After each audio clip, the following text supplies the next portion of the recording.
Not many players in NFL history have as crazy a legacy as Odell Beckham Jr. But how much do you really know about the guy? Cause these are 20 things you didn't know about OBJ. OBJ is an absolute freakish athlete.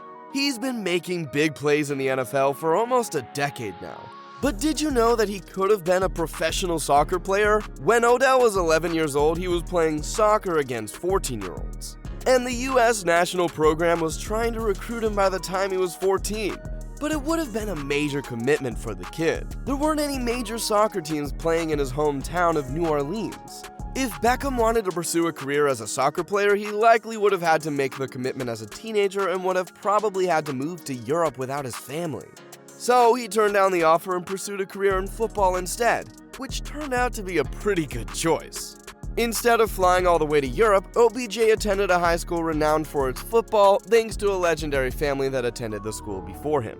Odell Beckham Jr. went to the Newman Private High School, the same school as the famous Manning brothers. And apparently one time Peyton came back to his high school to run drills and worked with Odell at a practice. Not only that, but he was having so much fun throwing to him that he apparently changed the drill so that he only had to throw to Odell and didn't throw to the other receivers at the school. Poor kids must have been gutted. Anyway, Peyton got a bit of karma because ironically it was his brother Eli who got the opportunity to pass to Odell in the NFL after he got drafted by the Giants. But did you know that there was also a third Manning brother? It's true. Cooper Manning is the third Manning brother, and he attended Newman High School as well, but he was a receiver. I guess someone had to be catching all those throws in the backyard, right? And it turns out he was a pretty darn good receiver as well. He was the only 1,000-yard receiver in Newman High School history until a certain someone joined the school. We're talking about Odell, who reached 1,000 receiving yards and 19 touchdowns in his senior year at Newman. But unlike Cooper, Odell also added 331 yards and 6 scores on the ground.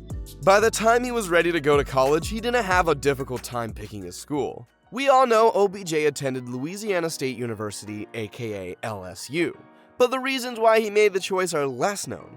Obviously, one reason was because LSU has one of the best programs in the nation. But Odell's ties to the school run much deeper. In fact, both Odell Beckham's parents attended LSU back in the early 90s. So when the opportunity arose to attend LSU on a full scholarship, it was an easy choice for him. And Beckham's athletic stardom isn't that surprising when you take a look at his DNA. OBJ's father, Odell Beckham Sr., was a running back at LSU from 1989 to 1992 and made a name for himself with his wicked agility. And on top of that, his mom was a stud as well. Odell's mom, Heather, was also a star athlete during her college years. She transferred from the University of Minnesota her sophomore year to LSU as well. Heather was an All-American track phenom at LSU from 1991 to 1993. She led the Lady Tigers to 5 national titles, helping her team earn 2 NCAA indoor championships and 3 back-to-back NCAA outdoor titles as well. By the time she graduated in 1994, Heather accumulated 6 All-American honors and 3 individual NCAA titles with the relay teams. So OBJ had some pretty good athletic mentors growing up. Odell Sr. didn't just attend LSU, he was roommates with the biggest, baddest athlete in LSU history. When Odell's dad was in college, his roommate was the one and only Shaquille O'Neal. Which sounds cool in theory, until you actually imagine what rooming with a teenage Shaq would be like. The dude probably ate all the food in the fridge. And could you imagine having to hear Shaq make whoopee with a girl in the room next door? It probably sounded like a hippopotamus feeding on a wildebeest. Being buddies with Shaq is definitely a flex. But we'd rather just be buds with you. So go and hit that like button and subscribe to DropKick. And who knows, maybe one day we can go watch an LSU Tigers game together because they have some pretty good players. And when OBJ was in college, the LSU offense was absolutely stacked. Not only did they have Odell, but they also had stars like Jeremy Hill at running back and Jarvis Landry at wide receiver. Actually, believe it or not, Landry was the top receiver on the team and Odell was second fiddle. Landry caught more passes for more yards and scored more touchdowns than Odell in their final season at LSU. But Odell was more than merely a wide receiver for the LSU Tigers. Odell was one of the top receivers in the nation as evidenced by his 1,152 receiving yards and 8 touchdowns. But he also served as the team's kick returner and punt returner. In his senior year, he led the SEC in all-purpose yards and even recorded more all-purpose yards than any other player in SEC history, besides Darren McFadden and Randall Cobb. But wait, there's more. Odell even prepared his team leading up to their game against Johnny Manziel. At the time, Manziel was damn close to unstoppable because he was so good at running and passing. So Odell took snaps at quarterback leading up to the team's game against Texas A&M, and he must have done a good job because LSU thumped him. He was basically a one-stop shop for everything you need on the football field. And the NCAA recognized his contributions by awarding him the Paul Hornung Trophy, handed to the most versatile player in college football. And speaking of versatility, a lot of people might not realize that Odell tied the record for most passing touchdowns in a season for a non-quarterback with 2. He's the only player to do so besides Steelers Super Bowl hero Antoine Randall L. Clearly, the Giants were aware of his talent because following his senior year at LSU, they drafted Odell with their first-round pick. And he sure didn't disappoint. In OBJ's rookie season, he made one of the most unbelievable catches in NFL history against the Cowboys. I mean, check this out. And Manning's gonna heave one. There's a flag. Beckham, one-handed catch. Beckham's crazy catch goes down as maybe the most spectacular in NFL history. But many people don't remember that he made the play in his first year in the league. And that wasn't the only crazy game of Odell's rookie season. In his very last game of his rookie season, Odell wanted to go out with a bang.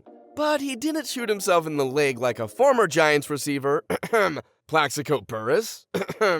Instead, he did his damage on the field by breaking the Giants' single-game rookie receiving yard record with 185 yards. His sensational season earned him the Offensive Rookie of the Year award in 2014.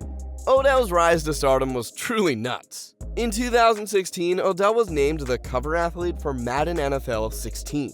He was so good that he beat out Rob Gronkowski, who came second in voting. Odell was only 22 years old when he was put on the Madden cover, making him the youngest cover athlete in Madden history.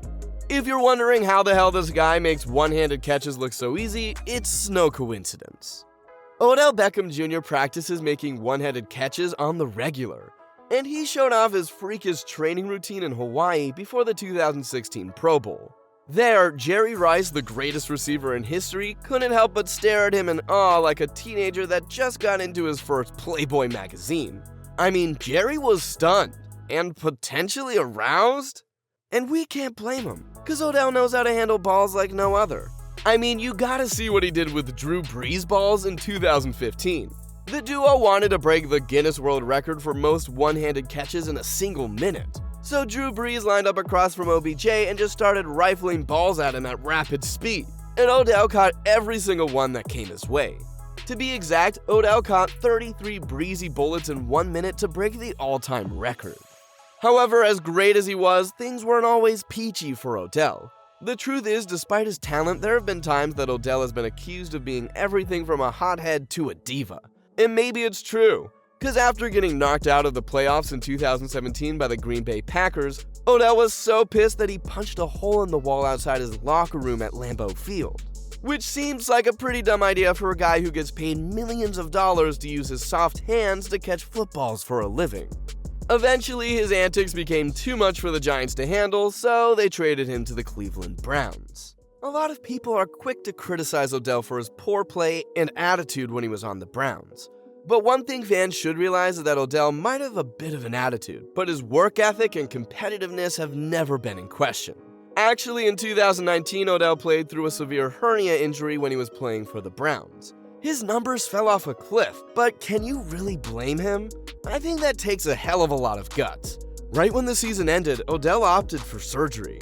And the down years continued for Odell when he was eventually waived by Cleveland.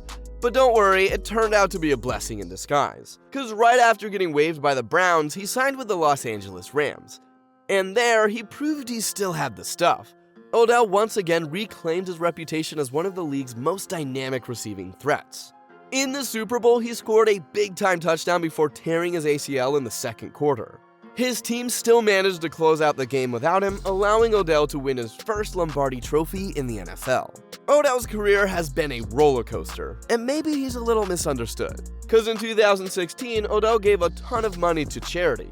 And no, charity is not the name of his stripper. Get your head out of the gutter, guys. Actually, there was a devastating flood that demolished houses all over New Orleans in 2016.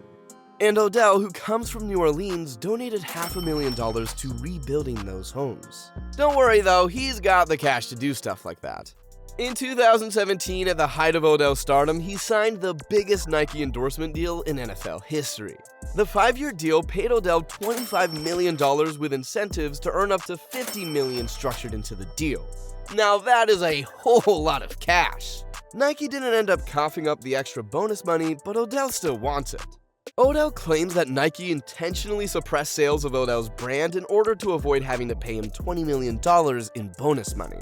So he's suing Nike in order to make them pay up for their shenanigans. Fight the power, OBJ.